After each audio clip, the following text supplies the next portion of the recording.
अस्सलाम वालेकुम।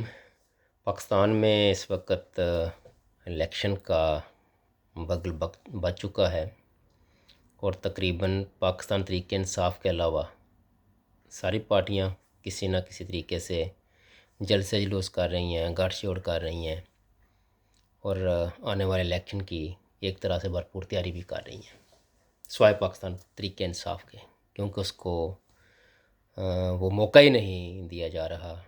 पाकिस्तान तहरीक इंसाफ की पहली, दूसरी, उनके तीसरी दर्जे की जो क़ियादत है उसे भी गिरफ़्तार किया जा रहा है, गिरफ़्तार किया जा चुका है। इवन के जो छोटे मोटे जलसे, कन्वेंशन या कोई लोकल सतह के भी कोई इस तरह का कोई प्रोग्राम हो तो उसमें भी पुलिस चढ़ दौड़ती है और पाकिस्तान तहरीक इंसाफ के झंडे लगाना, पोस्टर बनाना और उनको लगाना, ये एक तरह से शजर ममनू करार दिया जा चुका है।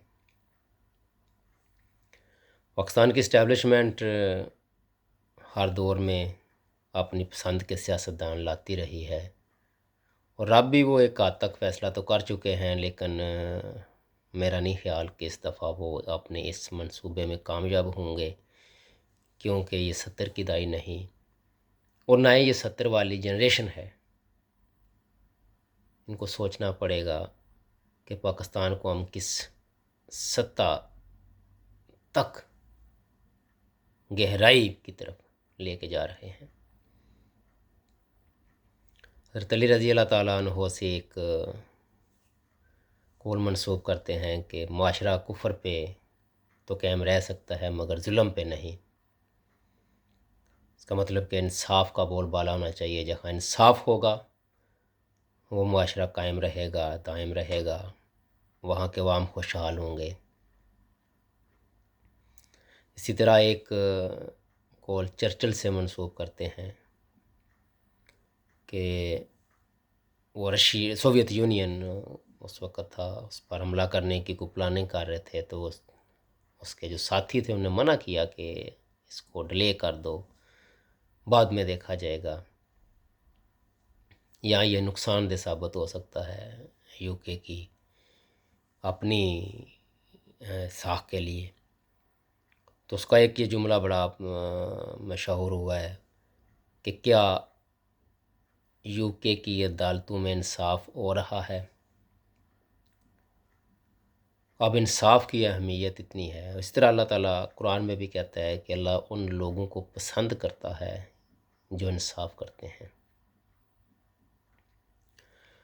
हमारे आर्मी चीफ भी इस वक्त हाफ़िज़ कुरान है और यकीनन इस बात को समझते भी होंगे, अगर उन्हें कुरान बदस्तूर और अभी तक याद है तो, क्योंकि वरना बहुत सारे लोग कुरान हिफ़्ज़ करते हैं और भूल जाते हैं। वो सिर्फ़ उनकी मजबूरी होती है हिफ़्ज़ करना, या कह लें कि ज़रूरत तो हर किसी की नहीं होती, बस कुछ शौक़ होता है और कुछ मजबूरी में भी कर लेते हैं।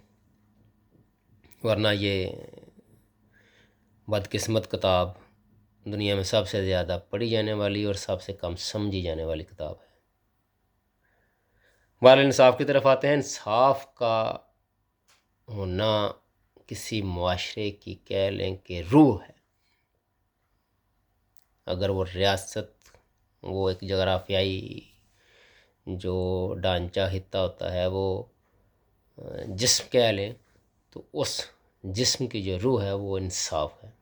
अब सब कुछ उड़ा के रख दें माशरे का, लेकिन वहाँ इंसाफ कायम कर दें तो वो अपने पाँव पे बहुत जल्द खड़ा, ना सिर्फ खड़ा होगा बल्कि बहुत से माशरे, कौमों, मुल्कों से वो लोग, मुल्क, माशरा आगे निकल जाएगा। पाकिस्तान के आने वाले इलेक्शन में तकरीबन 3 महीने रह गए हैं, 2.5-3 महीने। अगर आज भी पाकिस्तान के सरकर्दा लोग और स्पेशली इस्टेब्लिशमेंट ये सोच ले कि हमने इक्वल अपॉर्चुनिटीज़ देनी है सारी पार्टीज़ को, और जो जीत जाए वो बेशक हुकूमत बनाए, वो कोई भी हो, और उसके बाद आने वाली हुकूमत से मिलकर आगे मामलात को लेकर जाना दाखिल है। रियासत के मुख्तलिफ़ सतून होते हैं, रियासत में मुख्तलिफ़ इदारे होते हैं جو مل کر کام کرتے ہیں، کسی ایک کے بس کا تو روگ نہیں ہے۔ اگر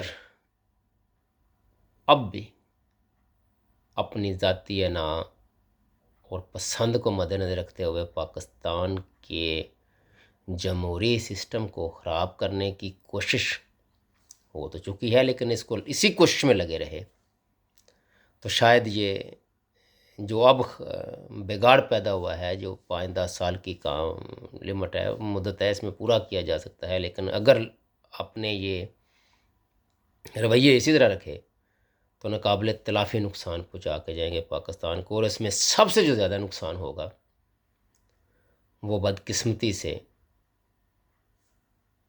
فوج کا ہوگا، اور اسی لیے میں کہہ رہا ہوں کہ وہ ناقابل تلافی ہوگا، کیونکہ لا انفورسمنٹ ایجنسیاں جس میں فوج ہے، رینجرز ہے، پولیس ہے، آپ کی خفیہ ایجنسیز ہوتی ہیں ملک کی، ان کا مضبوط ہونا اور ان کا ملک کے لیے کام کرنا، نہ کہ کسی ایک شخص کے ذاتی اناؤں کے لیے اپنی ملک کی مفادات کو بھی انشانا ہوتا ہے، وہ ملک، ریاست اور وہ اپنے عوام کے لیے کام کرنے والے ہوں۔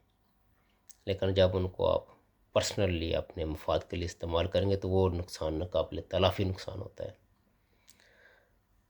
اللہ تعالیٰ پاکستان پر اصل حکمران طبقے کو صحیح سوچ، سمجھ، دانائی اور حب الوطنی کا جذبہ عطا فرمائے۔ تک کے لیے اتنا ہی۔ اللہ حافظ۔